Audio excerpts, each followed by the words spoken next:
Welcome to the Quantum Healer. I'm your host, Dr. Tracey Allshafer, and I'm here today talking to my friend Scott. Hello. Hi. Hello.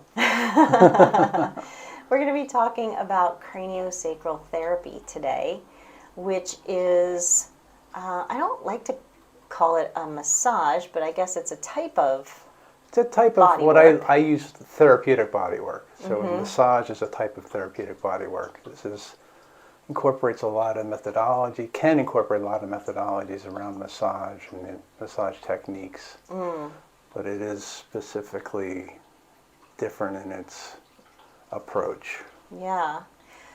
Well, I guess we should get into how you came to this modality. How did you find out about it? When was that? And It was in the mid-90s, and I was at a massage school, Center for Transpersonal Body-Mind Studies, which is no longer there. And they had, amongst them, a lot of the massage courses and techniques where you're being taught, they brought in a craniosacral therapist for a level 1 craniosacral workshop. And I would love to tell you that I was immediately struck, like this is absolutely an epiphany, this is the beginning of incredible work. But at the time, I didn't quite totally grasp the concept of this 10-step protocol, which was the beginning of the work that John Upledger had created. and John Upledger is the man who first developed cranial? It was really developed, there was somebody named Dr. Still, Andrew Still, who actually ended up meeting with Dr. William Sutherland, not Sullivan. And it was Dr. Sutherland that discovered that when you compress some of the cranial bones, he believed that the cranial bones were not fixated as everyone else, as people grow into adults, that they actually flowed in a specific pattern and rhythm. And if in fact that were true, if he applied pressure to a part of his cranium, his skull, that he would have there would be an effect. So he had developed a helmet. Oh, okay. It would put pressure on a cranial bone, and he found out that the story goes that it caused him to pass out. Wow. But he realized there is some kind of interconnected concept between what's happened with the body and how the cranial bones move or don't move. And at the time, I don't believe he really understood the cerebral-spinal fluid and how that actually worked and moved. But that was his discovery, that this had something to do with the way a person behaved and the way a person physically reacted to life and was able to function. So it sounds like there were several people that were involved in the full development of And the creation of it. this technique. Right. And that was in the 70s and 80s, I guess. Actually, Dr. Still was in the late 1800s, early 1900s. Oh, really? Yeah. And then, Okay. forgive me if my timelines are incorrect, he was actually involved in the Civil War. I was a medic. Okay. And anyway, it ended up being passed down from him to Sutherland, to Dr. McGowan, who then eventually helped to teach Dr. Upledger. Okay. And Dr. Upledger found that the craniosacral system in and of itself, which he was an osteopathic physician, all these people were osteopaths. So they took these techniques, he took these techniques that were somewhat specific to osteopathy and brought them into the mainstream.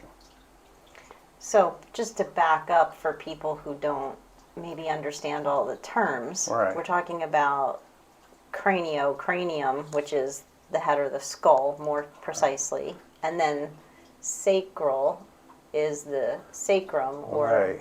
how would you in layman's terms talk about that area of the body? It incorporates the entire being, craniosacral therapy. So the basis of it, the basics of it, or there's a membrane that surrounds the spinal cord. There's 3 membranes. There's the pia mater, the arachnoid, and the dura mater. Okay. And it was discovered by Dr. Upledger that these membranes, there's a fluid, the cerebral-spinal fluid is in between these membranes, and then it has its own rhythm and movement. And whenever that rhythm or movement is affected in one area of the body, you can't adjust one part of the body without affecting the whole. So it looks at the whole picture of the whole body, the whole piece. So it's cranium, sacrum, everything in between, and all the nerves and muscles and fascia that are attached to all of that. Wow. It's a lot of words, but one of the things that John Upledger discovered was that this can be taught to lay people, because he had an instance where he had a lot of people coming to him. He didn't know how. It was only one or two students that he was teaching. He couldn't take care of it all, so he would show people how to use these techniques at home. Oh, wow. So it's not, you mentioned something about a 10 steps. A 10-step protocol. Protocol. So that's how I was introduced to this, was a 10-step protocol. I thought, well, why am I working with this part of the body if I understand that I'm drawn to this area of the body? That's where there seems to be a problem. Right. Realizing fully that if you're having, in case you can identify with this, if you're having shoulder pain, it may be from some other component, maybe some other injury, some other trauma. There may be other areas of the body that need to be addressed first. Right.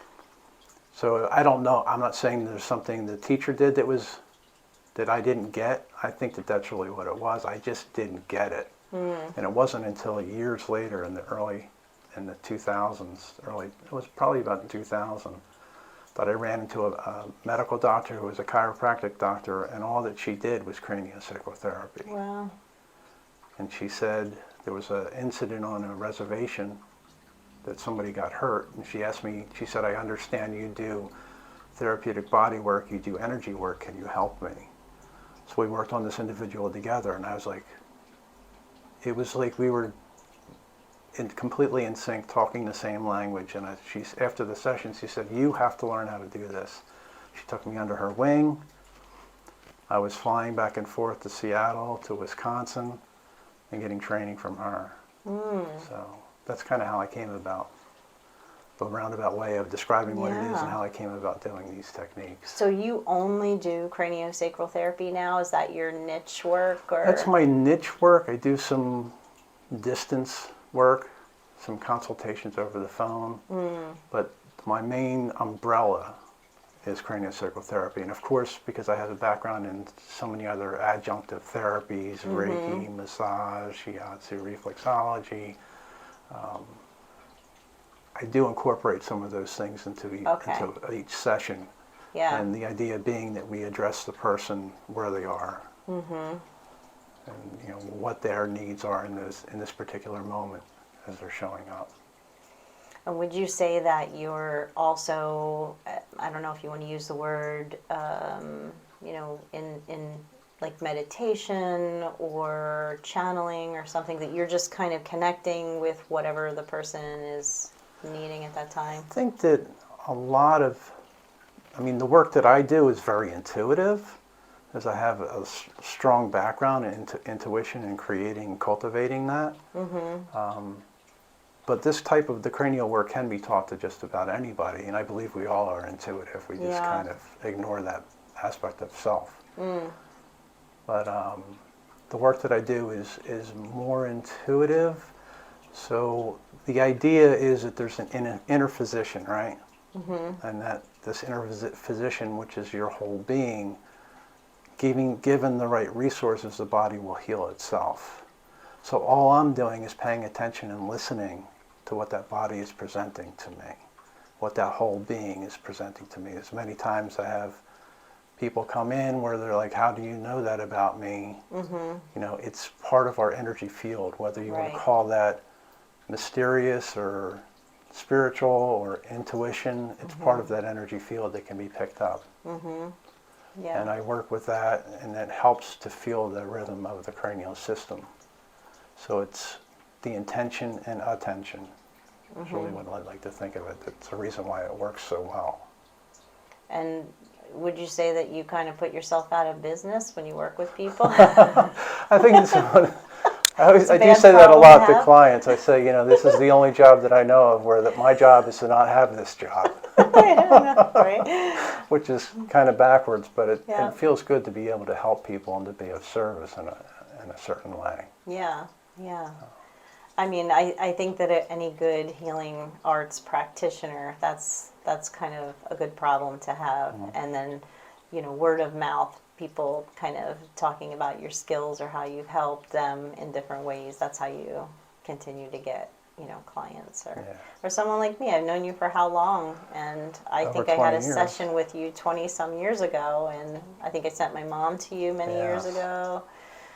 And here I am coming back to you now Yeah. because I have some issues with my shoulder, and I know that it's coming again from some other places. Mm-hmm. And that's what this is about, talking about these different modalities so people can say, oh, okay, maybe this can help me. And, we talked about this a little earlier about trusting your intuition and trusting your gut. Like, things show up, is that a coincidence? It's a very odd situation, but maybe it's something that needs to be looked at. And I've had many people, and you probably have too, where they call you and say, I don't know what it is, but I feel like I need to work with you. Yeah.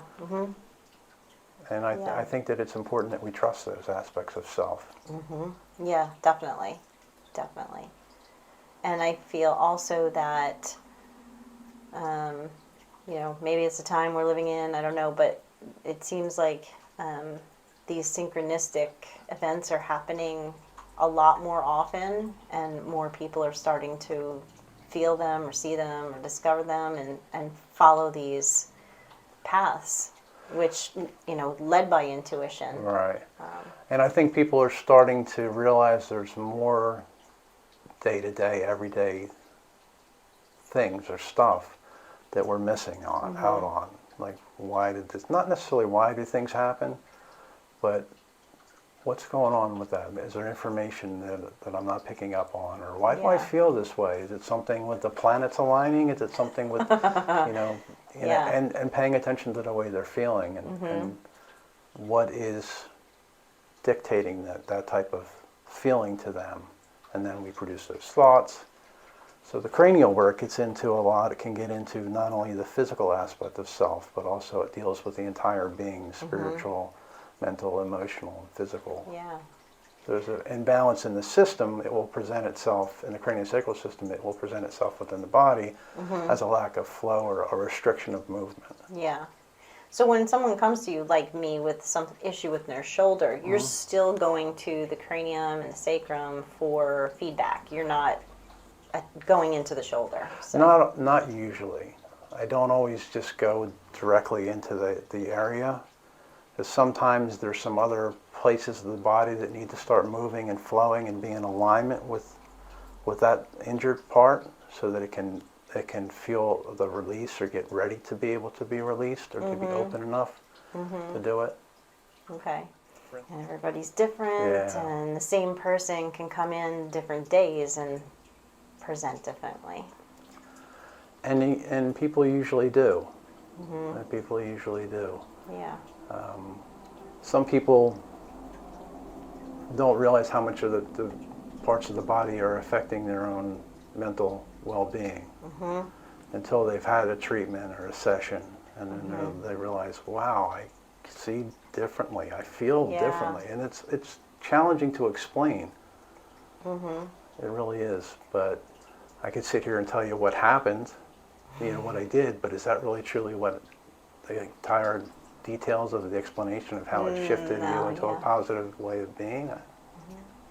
Well, how do you prepare for a session? Do you align with spirit or Great Spirit, or what do you do? I pray. I'm a prayerful person,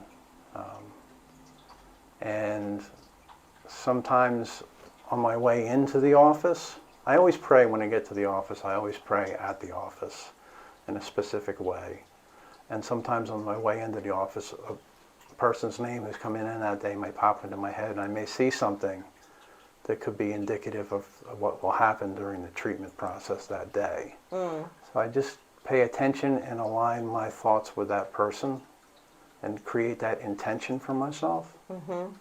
And 9 times out of 10, there's information that is brought to the surface that can be of assistance for that person. Right. But that's just the way I operate. Yeah. It's not always. Yeah. So it's not a craniosacral technique per se. It's part of your No. individual. Right. It's part of, and that's a lot of the things that people take those individual trainings and kind of meld it into their own experiences. But there are certain fundamentals that I do practice. Yeah. Would you say that? Well, let's talk about the benefits. What are some of the main benefits to receiving craniosacral therapy? The hugest component, the one thing that happens with 100% of the people that I work with. 100%. I'll say 99.9. 100% There's is always a lot. There's always that one. Is how relaxing it is. Yeah. And how incredibly stress reducing it is. To a person, it's like, wow, and sometimes in altered states of consciousness, people, when they come into everyday reality again, they don't realize how far deep into a meditative state they've been. So that's kind of where people go to while they're on the table most of the time. Yeah. And there are some techniques in craniosacral therapy that deal with emotional release, or, they call it, Dr. Upledger called it an energy cyst, where something might be stuck in the body. Wow. Okay. It's some traumatic memory. So there are ways that can be worked with in a craniosacral session as well. So there's, to answer your Yeah. question about some of its benefits, it can work with headaches, migraines, of course physical complaints. I have some people that come in and say, just fix me. And some people that have more of a spiritual aspect to what they're looking for, maybe some enlightenment or awareness of why they're doing certain things. So it can help with physical, it can help, they say, with childbirth. It can help with increasing blood flow, oxygenation, relaxation, healing. There really are no contraindications to craniosacral work, because the idea is being, I'm not forcing my energy onto you. I'm listening to what your body is telling me. So I'm not pushing your body to do anything it's not willing to do. So I'm not invading your space. It's not like a massage where you go in and you find a knot, which is wonderful work, don't get me wrong, but it's much different than that. it's very subtle. That's what struck me in the first time, was what even just happened there. It was so subtle. And I hear that a lot. I won't say 100% of the people, but I will say 99.9% of the people say, it didn't seem like you were doing much of anything, but I can't believe, my pain is gone, or I can't believe the way I feel. Right.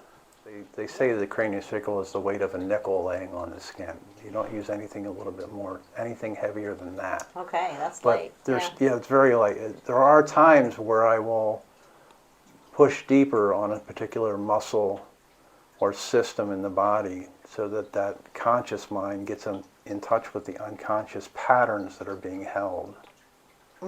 And encourage the body to become aware of this resistant energy it's having for a specific part of that body, and where the cranial movement is not flowing. The cranial movement, it feels like a expansion and contraction of a balloon. Okay. I think it's said 10 times per minute.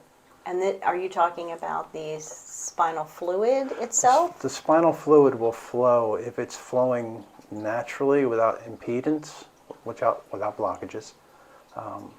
It will flow in a very smooth, easy expansion and contraction. Okay. And that's its rhythm. That's its rhythm. And whenever that happens throughout the body, you can find that rhythm in any area of the body. So if that part of that rhythm is not happening in the part of the body, or is stagnant or spastic, there's some restriction that's happening that's not allowing that flow to be natural, to be balanced, to be healed. Okay, And my intention is to get that flow to come back. And sometimes it takes some pressure, sometimes it might be some talking. Sometimes it might be some questioning about injuries, or that person may have an experience like I just had a thought of an injury that I had, or when you asked me this question, I said no, but I forgot this really did happen to me. Right. Yeah.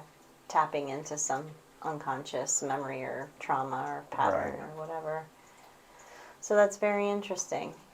Wow, we've said a lot about a very subtle therapy. I feel, are there, if somebody, I mean, obviously you're in the central New Jersey area, but if somebody felt that this technique might be helpful for some of their own conditions, how would they find, a seasoned therapist like yourself? Like a central website where everybody's listed or anything? I think just the Upledger Institute. Okay. That's where most of the people that you will find have been trained, and they'll find out what level of training they've had. Okay. Because it's branched out into so many different types of modalities that are still under the umbrella of CranioSacral Therapy. Oh, like what? Well, the somatic emotional release work. There's energy assist work. There's biodynamic craniosacral therapy. I had no idea. There's a plethora. Plethora. I love that word too. A veritable plethora of information online about craniosacral therapy. Okay.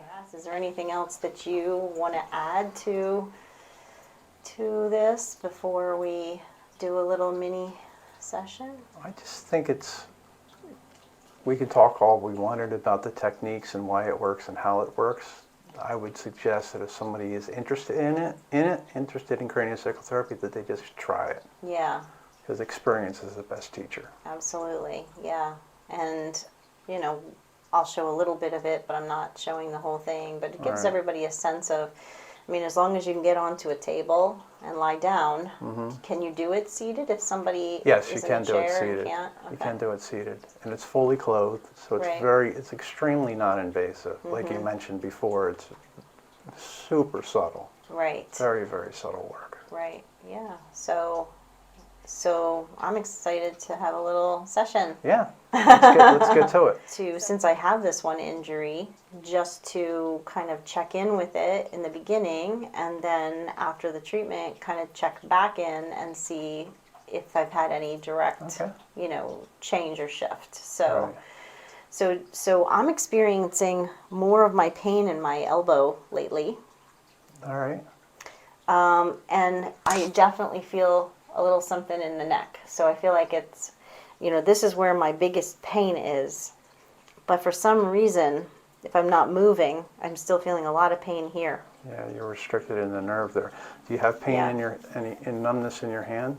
Numbness a little bit here in the thumb, and I've been clicking and popping in my wrist and my forearm a lot. Okay. So I feel like things are out from my neck down. I actually just bought a cervical pillow that I'm going to start using tonight because I feel like I hear it crunching in my neck a lot, and so I know something's out. And I would say, like, on a pain scale level, that right now maybe I'm at a 2. It's not terribly bad, but it's there, it's present. And as far as physically, I can lift my arm to about there. Maybe slightly higher than, that, and I can hold it, which is a big deal. Big change. And then, I don't know, out to the side, about the same thing. Maybe a little lower than the shoulder, and I can hold it. Okay. But I'm definitely feeling a lot more strength in the arm coming back. And I feel like as every day, as the muscles are kind of coming back a little bit, it's kind of keeping me at that low pain threshold. Right. Do you know what I mean? Things are starting to wake up a little bit again, and there's probably some restrictions that are happening for the nerves. A lot. From the neck down through your arm. Quite a bit, yeah. And they kind of wrapped around through the elbow. So. All that. Yeah. So left shoulder, right SI, sacral area. Very, very common that there's a diagonal balance like that. The body tries to balance. Given, like we said, given the correct resources or the right resources, the body will balance itself. Yeah. That's one of the principles. And you can't So that's have one part affected without affecting Yep. the whole. Let's get you on the table. all right.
So that was quite the Ooh.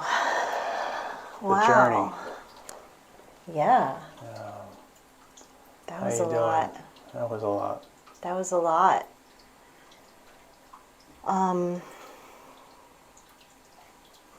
I mean, I feel good now, That was a lot to go through. but there was a lot of pain that came up on the table. I feel like I do want to cry. I feel like there's a lot of emotion there. So it was it was coming in waves. I was telling you I was feeling most of the pain in the elbow, but Right. as you were working on me, I was feeling very intense pain in the shoulder where the tears and the sprains are. Got really, really centered and really focused. That's not uncommon. And the feeling you're having, the sadness, is somewhat of a release. Mm-hmm. Right? So there's Yeah. an emotional release that's tied into this. And if we had more time, we can get into the emotional component of what's being held there. Right.